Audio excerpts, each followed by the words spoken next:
Sir next जो है हमारे पास क्वेश्चन नंबर, अगर मैं बात करूं क्वेश्चन नंबर 3 सेक्शन बी के अंदर जो हमारे पास क्वेश्चन आ रहा है पेपर 32 का 2024 के अंदर, मई जून 2024 के अंदर। Question number 3 section B, uncertainty created by innominate terms. Sir what are these innominate terms? Sir अगर when we go to the syllabus, in the syllabus it is section 3.2.1। Section 3.2 है contents of a contract, 3.2.3 sorry status of terms. They are 3 terms mentioned. पहला क्या है? Conditions. दूसरा क्या mention है? Warranties. Third क्या है? इननॉमिनेट टर्म्स। वो बोल रहा है कि इसके अंदर सिर्फ आप बताएंगे नेचर क्या है, और दूसरा क्या है? Effects of breach. क्या अगर ये ब्रीच हो जाती है तो उनके क्या इफेक्ट्स हैं। सर टर्म्स की बात की, सर हम आ जाते हैं कि एग्रीमेंट के ऊपर ज़रा बात कर लेते हैं। Sir every agreement can be made in on the basis of express terms. Express क्या है? आपने बोल दी, आपने कहा बस ये है टर्म्स, आपने लिख दी, जो हम लोग इन राइटिंग में लिख दी, these are expressly mention in the agreement, आपने वो लिख दिया। दूसरी क्या है? Implied terms. When we talk about implied terms, तो वो क्या होंगी? Implied terms these consist of 3 categories. पहली इम्प्लाइड बाय कोर्ट्स, दूसरी इम्प्लाइड बाय स्टैट्यूट, तीसरा इम्प्लाइड बाय कस्टम्स। ऐसे आप बाइफरकेट कर लो। तो पहली क्या है? Implied by courts, statutes and customs. ठीक है, और फिर इसके ऊपर हम आ गए।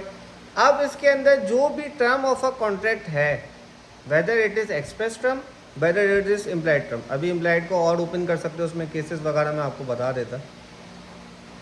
तो उसके बाद जो भी टर्म्स हमने लिखी हुई हैं, तो statements which were classified as terms, जो स्टेटमेंट्स, जो टर्म्स क्लासिफाइड की गई, उसको हम लोग क्या करते हैं? 3 कैटेगरीज में तोड़ लेते हैं।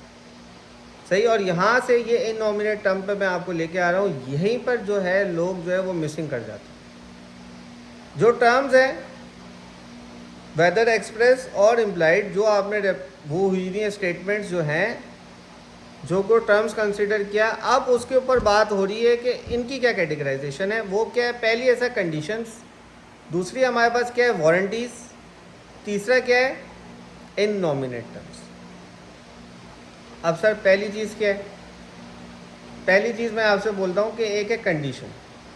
कंडीशन की बेसिक क्या डेफिनेशन है? Condition is a vital term, यानी मोस्ट इम्पॉर्टेंट है। तो जब वाइटल टर्म है, उससे बोला क्या चीज़ है? पहली बताओ नेचर। सिलेबस पे आ जाए, सिलेबस को हम लोग अक्सर फॉलो नहीं करते, सिलेबस पे आ जाए। वो कहता है क्या? It is a vital term. सही है। जब वो वाइटल टर्म है, तो दूसरी बात क्या है? उससे बोला nature and the effects of breach. अगर तो ब्रीच होगा, सही है, तो it will entitle the injured party to decide to treat the contract as discharge and to claim damages. 2 चीज़ें हो रही हैं। दोबारा इधर आए, कंसंट्रेट करें कंडीशंस के ब्रीच के ऊपर। कंडीशन क्या है? Nature according to syllabus 3.2.3। Syllabus के हिसाब से क्या है? वाइटल टर्म है। वाइटल टर्म मतलब essential term, most important term है टू द कॉन्ट्रैक्ट। और जब वो वाइटल टर्म है, उसके बाद क्या दूसरी चीज़ मैंने आपको बताई कि उसका breach, effects of breach. Effect क्या है कि the party, the injured party will consider it as discharge and then they can claim damages. अब वारंटीज़ के ऊपर आ जाए। सही है। अब वारंटीज़ क्या है? एक हो गई सबसे इंपॉर्टेंट टर्म जो कि वाइटल टर्म है, कंडीशन। उसके नीचे वाली जो है सब्सिडरी टू अ कंडीशन और subsidiary to the main term, it is a warranty.